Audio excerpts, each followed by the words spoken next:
पेड़ों की छांव तले और सपनों की उड़ान में टूनी चिड़िया ने अपनी छोटी सी दुनिया बसाई थी। वो ज्यादा बड़ी नहीं थी, लेकिन उसके सपने आसमान जितने ऊंचे थे।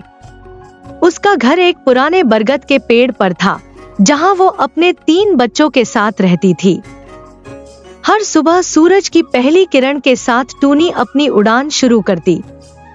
जंगल के इस कोने से उस कोने तक सिर्फ एक ही मकसद, अपने बच्चों के लिए खाना ढूंढना। लेकिन अब जंगल बदल गया था। बारिशें कम हो गई थी, फल सब्जियां सूखने लगी थी।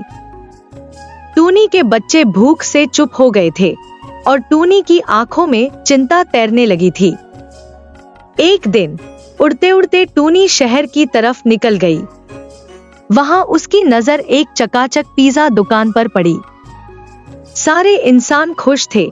एक पिज्जा खा रहा था, दूसरा तस्वीर खींच रहा था। और तभी टूनी को उस गर्म महकते हुए पिज्जा की खुशबू आई। उसने आसमान में ही उड़ते हुए सोचा, अगर ये इंसान कर सकते हैं तो मैं क्यों नहीं। वो जंगल लौटी। अगले 2 दिन तक वो कुछ नहीं बोली। फिर एक सुबह उसने एक पेड़ के नीचे थोड़ी मिट्टी समेटी, पत्तों से छत बनाई और वहां एक छोटी सी झोंपड़ी खड़ी कर दी। टूनी ने जंगल की जड़ी बूटियां, मशरूम, जामुन और शहद को मिलाकर एक नया स्वाद तैयार किया, टूनी स्पेशल पिज्जा।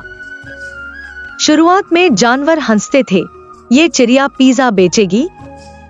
लेकिन जब पहला पिज्जा भालू ने चखा, उसने आंखें बंद कर ली और बस एक शब्द कहा, वाह।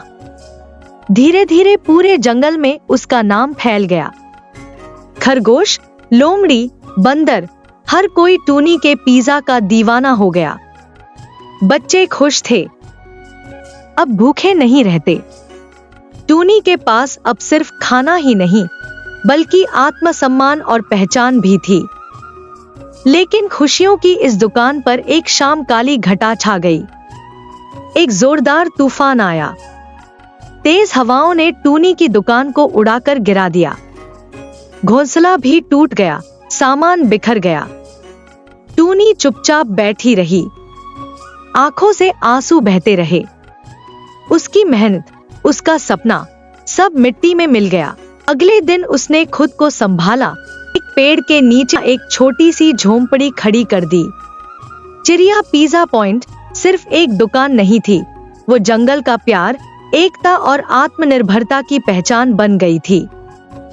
टूनी अब सिर्फ मां नहीं थी, वो जंगल की पहली बिजनेस वुमन थी।